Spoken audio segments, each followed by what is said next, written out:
أهلا بيكي في غوص عميق جديد. النهاردة معانا حكاية بسيطة لكن مليانة معاني كبيرة. قصة قصيرة اسمها الصياد والكنز الخفي.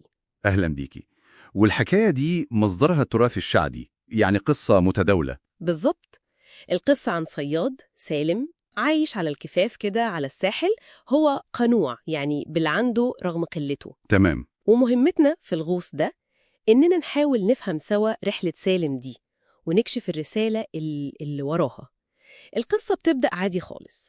سالم زي كل يوم بيرمي شبكته في البحر، متوكل على ربنا في رزقه. مفيش أي حاجة غريبة يعني. لا، بس فجأة بيحس بتقل مش طبيعي في الشبكة، بيشدها لتحت. بيتوقع بقى سمكة كبيرة ولا حاجة. أكيد، بس وهو بيسحب بصعوبة بيلاقي صندوق خشب قديم، شكله قديم قوي وعليه طحالب وكده. ياه. وقبل ما يفتحه حتى أول حاجة عملها إنه شكر ربنا. النقطة دي لوحدها يعني مثيرة للانتباه. فعلا رد الفعل ده مهم جدا. ده بيورينا أساس شخصيته، الامتنان الأول، الرضا قبل ما يعرف إيه اللي جوه الصندوق. صح. ولما بيفتحوا المفاجأة التانية بقى، مفيش لا ذهب ولا مجوهرات زي ما الواحد ممكن يتوقع. أمال إيه؟ لا، بيلاقي خريطة قديمة شكلها غريب بتشاور على جبل بعيد، ومعاها قطعة جلد صغيرة مكتوب عليها حكمة. حكمة بتقول إيه؟ الكنز الحقيقي ليس ما تراه العين، بل ما يحمله القلب. جملة عميقة. وهنا بقى نقطة التحول. سالم فوراً كده بيقرر إنه يمشي ورا الخريطة دي. ده مجرد فضول ولا يعني في حاجة تانية؟ أعتقد لا، الموضوع أعمق من مجرد فضول.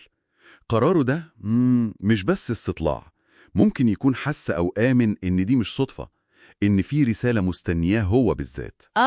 كأنها دعوة. بالظبط.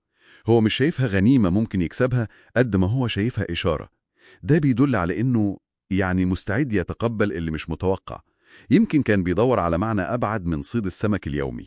رحلة مثيرة فعلاً بتبدأ من هنا. سالم بيمشي ورا الخريطة، والغريب إنه طول ما هو ماشي ناحية الجبل بيحس بسكينة أكبر، هدوء كده. ده عكس المتوقع عادة في رحلات البحث عن الكنوز اللي بتبقى مرتبطة بتوتر وطمع وقلق. تماماً. وفي طريقة بتحصل مواقف مهمة قوي. بيقابل راجل عجوز جعان، فبيديله كل الأكل اللي معاه من غير تردد. كل الأكل؟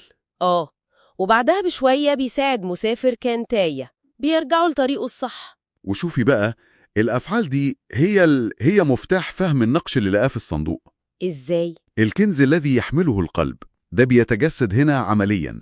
العطاء، مساعدة الناس من غير ما يستنى مقابل، هي دي يعني العملة الحقيقية للكنز اللي جواه. الرحلة ما كانتش بس مشي ومسافات، لكن كانت إيه؟ كانت عملية كشف للي سالم بيمتلكه فعلاً في قلبه. الخريطة كأنها مش بتوديه لمكان الكنز، لا، هي بتساعده يظهر كنزه هو. يا الله، منظور مختلف تماماً. ولما بيوصل أخيراً لقمة الجبل اللي في الخريطة بعد التعب ده كله، مش بيلاقي حاجة. مفيش كنوز يعني. ولا أي حاجة، لا صناديق تانية ولا علامات ولا أي كنز مدفون، بس صخرة كبيرة وعليها نفس النقش محفور. الكنز الحقيقي ليس ما تراه العين، بل ما يحمله القلب. بالظبط. وفي اللحظة دي بيقولوا إن سالم ابتسم، فهم الرسالة كلها. تماماً. دي لحظة الإدراك بقى. مفيش كنز مادي عشان يلاقيه أصلاً، لأن الكنز الحقيقي كان معاه طول الرحلة وقبلها كمان. اللي هو إيه بقى؟ إيمانه، قناعته، قدرته على العطاء، على الحب. الصفات دي هي الكنز، هي دي الجوهرة بتاعته. الرحلة الخارجية كانت بس وسيلة عشان هو نفسه يدرك قيمة اللي جواه. القصة هنا بتقلب مفهوم البحث عن الكنز. الرحلة مش للاكتساب قد ما هي للإدراك. وبيرجع سالم لقريته. في الظاهر هو نفس الصياد البسيط، مرجعش معاه أي فلوس أو ذهب. مفيش تغيير مادي يعني. لا، لكن حاجة جواه اتغيرت، والناس في القرية لاحظوا ده.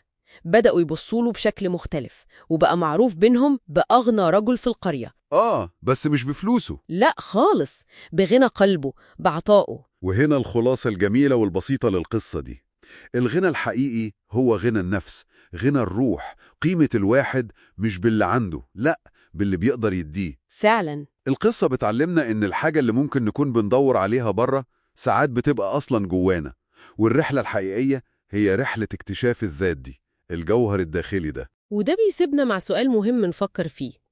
لو الكنز الحقيقي هو اللي بنشيله في قلوبنا، إزاي إحنا في حياتنا العادية بعيد بقى عن الخرايط والجبال نقدر نتعرف على كنوزنا إحنا، الكنوز الخفية بتاعتنا مم. اللي هي أبعد من الفلوس والممتلكات واللي بتحدد قيمتنا بجد؟